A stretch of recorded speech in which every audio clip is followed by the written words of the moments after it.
Big Podcast. I don't want to repeat this story. I told it last week, but it actually goes really well with this episode. I was recognized last week for some radio work that I did, but the guy didn't know that I had anything to do with it. The work was recognized, but I wasn't recognized. If you want the full story, it's in the last episode of Build a Big Podcast. I love that anonymity of podcasting, and we're going to get into that. It's Build a Big Podcast, the marketing podcast for podcasters. I'm David Hooper. BigPodcast.com is the website. If you want to grow your podcast, get more people to care about your message, have people approach you and say, hey, that was a great podcast. Maybe they don't even know you were involved. This is the podcast for you. I send out a newsletter every week, Friday morning, New York City time. That is called Big Podcast Insider. This episode is the audio edition of that newsletter. You can find it at newsletter.bigpodcast.com. Don't write it down. Don't even worry about remembering it. You will have it memorized by the time this episode is over, because I'm going to go through several articles, and at the end of each one, I will remind you. Here's what's coming up. It's issue number 200. I feel like I need the air horn.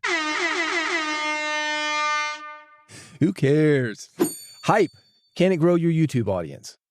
Tim's new rules for podcasting. That's Tim Ferriss, by the way. If you like him, even if you don't like him, you're going to want to pay attention. Are you making these podcasting mistakes? BBC sound effects.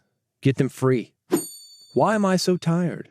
Also some classified ads, things that will help you to grow your podcast, get more people to your podcast, to make a podcast that matters. This episode of Build a Big Podcast brought to you by Riverside.fm. You're going to look and sound your best when you record with Riverside, even if you are in a completely different place than your guests or your co-host. Riverside is a virtual studio that makes recording and editing at the highest quality possible. That is because it records you and your guests locally, bypassing poor or unstable internet connections, giving you studio quality, audio and video, no matter where you are. You're going to create high quality with ease, local recordings up to 4K video resolution. So if you're doing video, they got you covered. You're going to get instant transcriptions powered by AI with 99% accuracy, making your podcast more accessible. And that's not just for people. That's making it more accessible to search engines, making it easier to find. You will get more downloads and you'll get more listeners because of it. If you want to check it out, you do. Yeah, you do.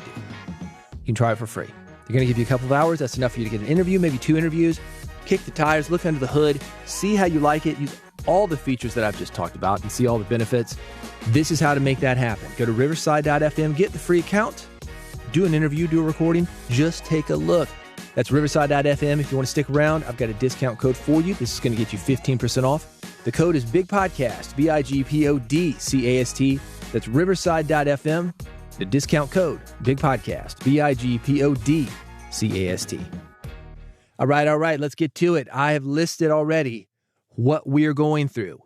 I've mentioned that in between those things, you're going to hear me mention how to get more information, which is newsletter.bigpodcast.com. You can go there for all the links, more details. If you want to reach out to me with comments, that's where you'll find that, newsletter.bigpodcast.com.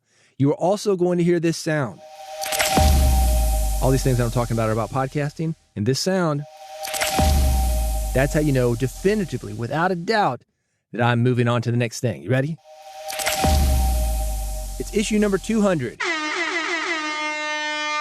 Been waiting to use the air horn. But seriously, who cares? Who cares? This is a weird week for issue 200 because I just celebrated a birthday over the weekend. And this is a true story. I was going to have a birthday party when I turned 10, long time ago. My mother and I were addressing invitations. I was going to send them to my friends. I told her, I don't really want a birthday party. Why that is, I don't know. I was an introvert. Something my mother told me, which is related to this. She was asking me about inviting friends over. And I said, why would I want to do that? I see them all day at school. I am an introvert. I like spending time alone. So being in this 5x8 tricked out closet recording this podcast, I love it. Being recognized for my work, even though the guy didn't know I was involved, he just heard the piece and was moved by it. I like that. I do not need to be the center of attention. But hitting issue 200 for Big Podcast Insider, that got me thinking about how I've lived my life, which is that way. Not really inviting people into my home. I mean, I'm not a hermit. I'm just not throwing parties all the time. Not looking at these milestones. This is one of the things that's changed in my life 12 years ago. That's when I first met my wife. She got me thinking that these little milestones, not just Big Podcast Insider issue 200, but the little milestones that we have in life, those are important. It's the little milestones that make up the big milestones. The little milestones, I mean, that is life. That's living. And if you're not being present toward life, and if you're not taking a moment to step back from whatever it is that you're involved with on a day-to-day basis, for me, it's podcasting. I record, I edit, I write up scripts, episode notes every day, 7 days a week. I live and breathe this stuff. Living like that, it is easy to take things for granted. It is easy to be so involved that I'm not seeing the big picture. And the big picture is, when I was a little kid, not inviting friends over, I used to play radio DJ on basically glorified baby monitors. There's a Radio Shack, or Realistic was the brand. You might remember that. Intercom system. I think I picked them up at a yard sale. The kind that a business person might have on his desk. Johnson, get in here. And I would set one on lock and talk into it and broadcast to, I don't know, the dog, my parents, whoever was in the house. Nobody. You might feel like that as a podcaster too. Sometimes it feels like we're broadcasting to nobody. And sometimes we are. So I'm thinking of milestones. I would suggest that you think about milestones, and not even just milestones, but what it is that you are doing and how amazing this is. This is incredible, man. I don't want to sound like that old guy in podcasting because I don't feel that way. But when I started radio in college, and we were doing reel-to-reel tape, a China marker, or grease pencil, it's called as well. People use it to mark China. Those are also used to mark magnetic tape, so you know where to chop your mistakes. You did that with a razor blade. Then you would use sticky tape to tape the magnetic tape together. Anyway, that's been a while. We've moved to digital, I don't know. Within a few years of me getting involved with radio, we were moving into digital. And I've definitely been in digital in the last 20 years since I've been doing podcasting. But the point is, it's easy to take that stuff for granted. Be like, oh yeah, it's easy. You got a studio in your house. You can reach the world. Easy. Well, maybe so. But don't take it for granted, because it hasn't always been this way, and it is still very, very powerful. Speaking of this power, something I've got coming up that you may be interested in, I'm going to do a solo podcast challenge in the upcoming month. If you go to bigpodcast.com and if you get on the mailing list, I will send you information about this. Here is what it is going to look like. I've got 30 days of things for you to do to be a better solo podcaster. So if you're interviewing people, if you've got a co-host, if you're not very confident behind the mic, I've got little bitty things that you can do, one each day, to get more confidence, to have things to talk about, things that will help you design your on the mic presence and personality in a way that people want to listen to, in a way that attracts people. I will personally review every single thing that you record and you send to me. And it's not going to be just you and me. It's going to be you, me, and a lot of other podcasters. So you're going to be able to meet other podcasters who are working on solo podcasts just like you are. It's a no pressure environment. It's going to be a lot of fun. I would love for you to join us. It's the Solo Podcast Challenge. That is coming up. I will talk more about it on a future episode of Build the Big Podcast. If you want to get up to the minute information, that's really the best way. Get on the mailing list at bigpodcast.com. While you are there, also subscribe to this podcast if you aren't already. That's at bigpodcast.com/subscribe. You've heard me talk about it. One click is all it takes. I got a button for iPhone, a button for Android, and an RSS feed. Go to bigpodcast.com. That will hook you up with all of it. And I will see you on the Solo Podcast Challenge. Let's talk about Big Podcast AMP. AMP, it stands for Audio Monetization Program. And if you like this newsletter, you're going to love Big Podcast AMP. It's a personal coaching program that will help you do three things. 1, grow your podcast audience. 2, get people talking about your podcast. 3, make more money with your podcast and your podcasting skills. I mentioned doing other production work, other hosting work. People call me in to do radio ads for them. There's a lot of work in podcasting and audio. You can be part of it if you're interested in doing this. I've got more information for you at bigpodcast.com/amp. That's bigpodcast.com/AMP. Hype. Can it grow your YouTube audience? This is not a YouTube podcast. I am an audio first guy. However, there's a big audience on YouTube. A lot of audio podcasters use YouTube to grow an audience, either because they're putting their audio on YouTube or they're using video clips to drive traffic from YouTube to their audio-only podcast. YouTube's got a new thing called Hype. That's a feature that's designed to help smaller creators reach new audiences and grow their channels. They call it hyping videos. And this is funny to me because when I got started in the music industry, one of the things that I did was hype and street promotion. Those are my two main things. And that's basically somebody new, in this case, a new creator, you are building a buzz around that person. YouTube is doing a digital version of that. And this is how it works. If you've got an audience or somebody who sees your video and they like it, that viewer can hype the video to help their favorite creator, that's you, climb the hype leaderboard and gain visibility. The leaderboard is basically a chart. An album chart, Billboard, Cashbox, a book chart, New York Times, USA Today. This is another chart. People are looking for new stuff to consume. And if you can get on this chart, it can be very beneficial to you because once you get on it, I'm not going to say it's easy to stay on it. There's always people that are trying to kick you off of it. But once you are on it, especially those top slides, people are looking at you and they're going to like your stuff. So they hype it and the cycle continues. And with the holidays coming up, let me tell you this. This is a secret. New content creation slows down during the holidays. So if you can be on that chart around, let's say, Thanksgiving, running out through December, maybe even into January when people are coming back to work and that creation starts ramping up again, that's a good thing because that chart basically freezes. There's not as much competition. There are a lot of people coming in because they're getting new computers, new phones. They're looking for something to entertain them on those computers and those phones. There's your opportunity with this. Let's talk about how it works. As I mentioned, it allows viewers to hype videos from creators, but the creators, this is the catch, they've got to be new, and that's under 500,000 subscribers. So that's a lot. That's a lot. You may have way under 500,000 subscribers. Well, you can be part of this too. Fans can hype up to 3 videos per week, so they can't just do this for everything. And there's a small creator bonus, maybe that's you, way under 500,000 subscribers, that helps smaller channels compete. So this thing is weighted.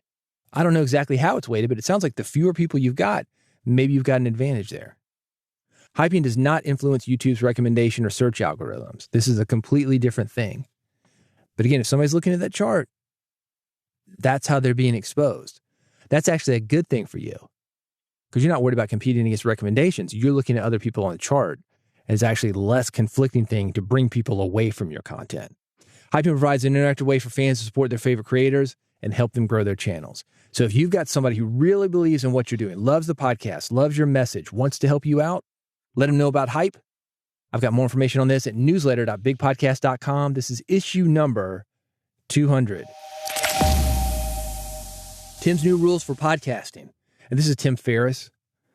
Love him or hate him, his podcast has been downloaded over 1 billion times. Recently, he's added some new rules, and I think you're going to find these interesting, and they might be something you want to consider for your podcast.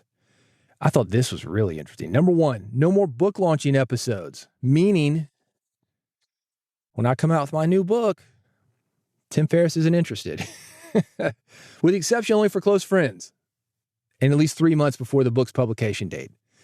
I'm not a close friend of Tim Ferriss, so the chance of me doing a book launch episode is actually only slightly worse than it was when he was actually doing book launch episodes. But I think this is really interesting. I know it's happening. The dude's probably getting inundated by publishers, publicists, authors. Book launch episode, book launch episode, book launch episode. He's got a production runway. He doesn't want to be involved with these guys that are launching books that are doing 100 podcasts and are on every other podcast. So you go to Tim, you go to Jim, you go to Dick, you go to Jane. It's the same basic episode. He wants to stand out. And that's what he's saying here. 3 months before the book's publication date, he will talk to you about it. Hey, this is coming up. You want to pre-order it? It's there now. It sounds like basically he wants to be the first. You want to work with Tim, you got to work with his rules. And I like this. I think it's good for you to have rules with people who approach you. A lot of times what will happen, and I see what this happens. I'm working on a live event right now that is in 4 weeks. And getting media for it, I know it's annoying to go to these places and say, hey man, you want to cover this? You want to cover this? Can you squeeze this in? Can you get this on? Get it aired right before this event? These guys have a production runway. It takes them a minute to get something on the air. They've got a plan for it. So I'm sure that's why he's doing this. He's sick of these last minute publicists, publishers, authors that he knows. Tim, get this in there. Get this in there. He's already got a plan. He's minding his own business, and you're coming in there trying to mess with that. I think it's going to make it a better podcast. You might want to have those kind of rules because it's going to make your podcast better. You don't have to say yes to everything, even if you know somebody.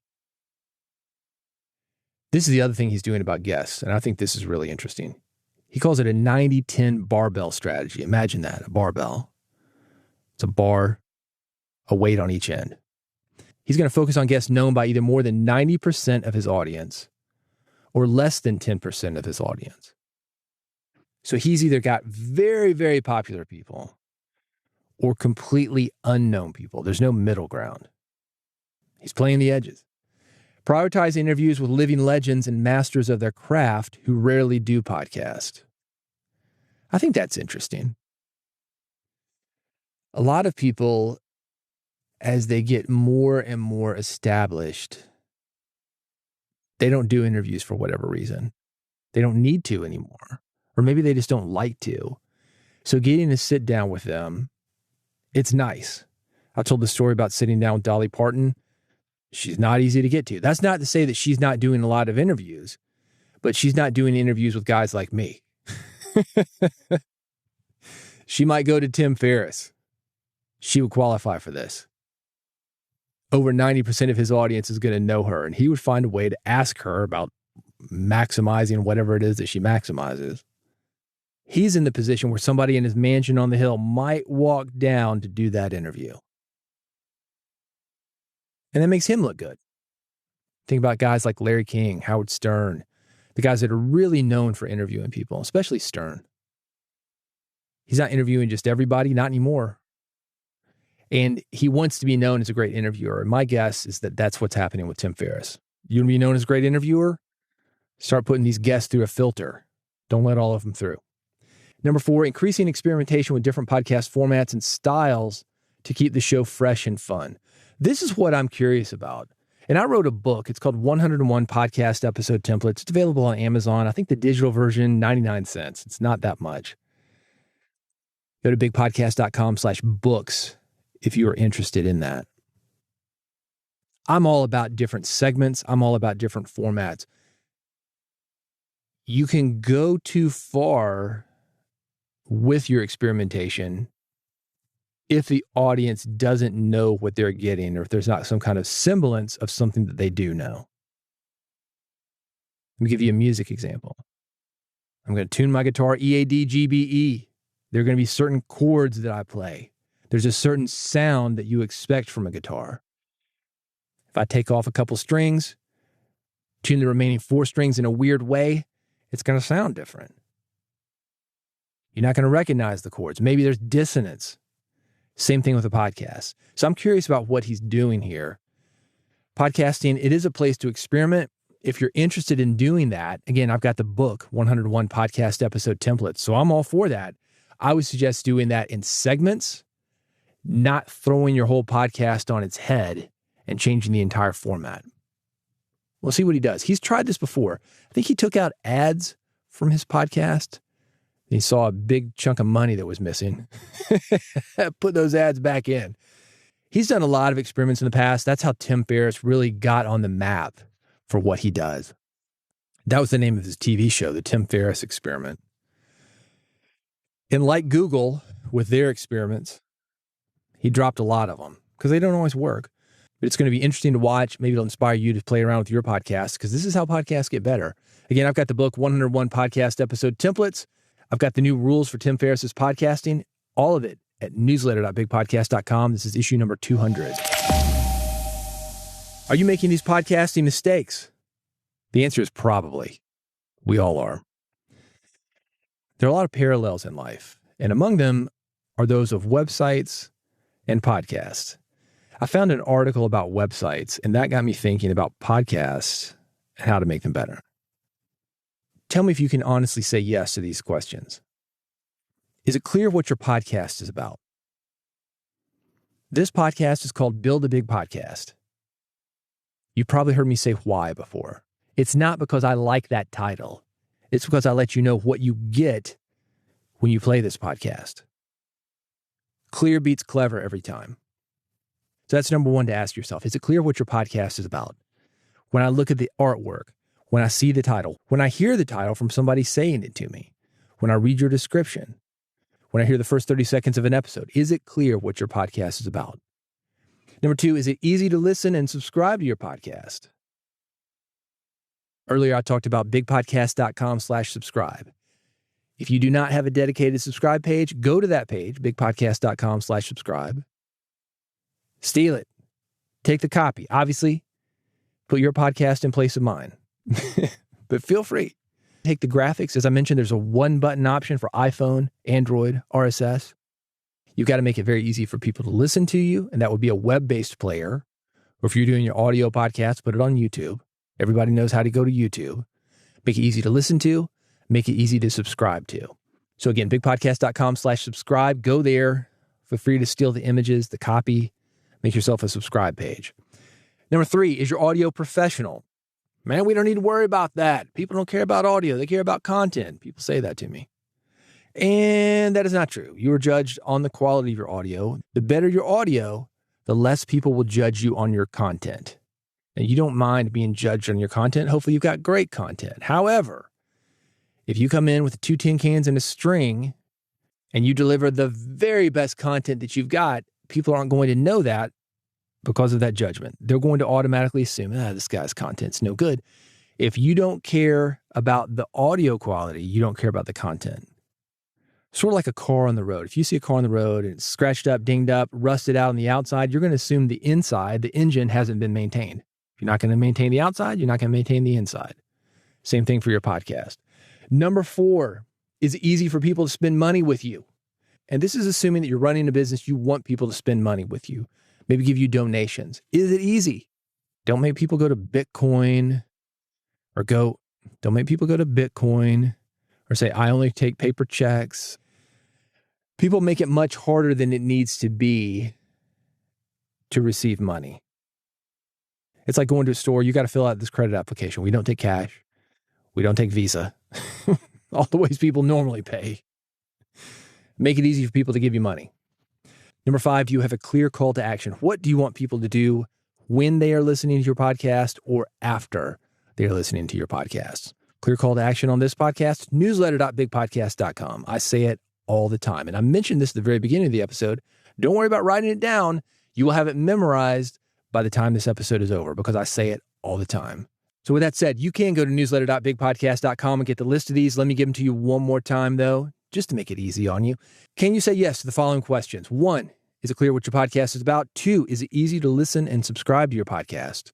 3, is your audio professional? People are judging the inside, the content, by what they hear on the outside. Number 4, is it easy for people to spend money with you? And number 5, do you have a clear call to action? If not, make it happen. You want help? That's what Big Podcast AMP is for. bigpodcast.com/AMP. BBC sound effects, you can get them free. There's a lot of good stuff coming from the BBC. And this sound effects library has been around forever, but they have just opened it up. It's got everything. I had a huge list here, but I was running out of ink printing it out for my outline. So I did 3 A's here. AAA, aircraft, animals, applause. This is good stuff. Listen to this. Mind the gap. Stand clear of the doors, please. All right. That is going to make your podcast so much more professional. Again, people are listening to your podcast and judging you by audio. They are in the theater of the mind mode. When you're telling a story, your guest is telling a story. Tell that story with audio. You can do that with the BBC Sound Effects Library. You can get it free. I have the links for you to do that at newsletter.bigpodcast.com. If you use these, I want to know. I'm happy to spread the word about what you're doing. Show your creativity. You can reach out to me via Mastodon, Blue Sky, or Threads. You got those links to reach out to me? Do it. If not, you will find them at newsletter.bigpodcast.com. Why am I so tired? All right, true story, no joke. I took a nap before I recorded this episode. I'm tired, man. You think it's because I just turned 52? Am I getting old? I've been doing this for so many years. This is a joke. You know, I like to put a joke in every issue of Big Podcast Insider. It is visual. You will see it at newsletter.bigpodcast.com. And the topic is this, and I want you to be honest when I ask you this question. How many nights this week have you stayed up late working on your podcast? For me, more than I'd like to admit. Because you want to get your podcast out. And we get into perfectionism. And we get into editing. And we get into, well, you know, this audio wasn't cleaned up as well as it could have been. So let me try to touch it up a little bit. Because, as I mentioned earlier, people are judging you on the quality of your audio. And then it's a cycle. You get up, you're tired. It takes you longer to do your podcast than it would have if you weren't tired. So you stay up later, go to sleep later, wake up earlier, then you're tired again. I want you to own it. Why am I so tired? I got a t-shirt you can buy if you want it. You're going to like this. It's at newsletter.bigpodcast.com. Classified ads, things will help you to grow your podcast, get more people to your podcast, to make a podcast that people care about. NoteJoy is a way to simplify your podcast production. It makes it easy for you to communicate with guests, co-hosts, and producers. You can do it via mobile. You can do it via desktop. I love NoteJoy. I've used it, 5 or 7 years. It's very similar to Evernote. People are moving away from Evernote to NoteJoy. It is cheaper. I think it's better, a lot more simple. Whether you're collaborating in real time or across time zones, NoteJoy is going to make you feel like you're in the same room. I've got an opportunity for you to try it for free, and you can do that at newsletter.bigpodcast.com. Audio Pen. This is the easiest way to convert your messy thoughts, all those messy thoughts in your head, into clear text. Audio Pen's got a new app. You speak into your phone just like you're having a conversation. Blah, blah, blah, blah, blah, blah, blah. Talk about this, blah, blah, blah, blah, blah, blah. Here's a list, add this, blah, blah, blah. Then it's going to organize those thoughts. It's going to give you an episode outline. You can do your episode notes with it. Let it analyze your podcast. It's very cool. You can try it for free. I've got it linked at newsletter.bigpodcast.com. Hey, thanks for hanging out with me on the audio edition of Big Podcast Insider, issue 200. Another day, another issue. People ask me about this. It comes out weekly, but I'm working on it daily, looking for one story every day. And I'm basically working on it 24/7. If I see something that I like, something that I think that might benefit you, I say, oh, that might be good for the insider. I save it, go back to it, write a little something up, get it out in the print version at newsletter.bigpodcast.com. Then do this audio version. If you're not subscribed to it yet, newsletter.bigpodcast.com. And if you're not subscribed to this podcast yet, you can do that at bigpodcast.com as well. Do it. I don't want you to miss an issue. And I've got some great stuff coming up. I talked about the solo podcast challenge. This is going to be cool. A bunch of people just like you who want to get better at solo podcasting. It's going to give you more options. Co-host flakes, no problem. Guest flakes, no problem. Just feel like going out on your own and keeping all the money? No problem. This is going to help you do that. We're going to have a lot of fun doing it. More information coming up this week in my newsletter on the mailing list, bigpodcast.com. will let you sign up for all of those things. Also, on future episodes of Build a Big Podcast. So do go to bigpodcast.com/subscribe. Make sure you are subscribed. Never miss an episode. And I'll see you on the next one of Build a Big Podcast.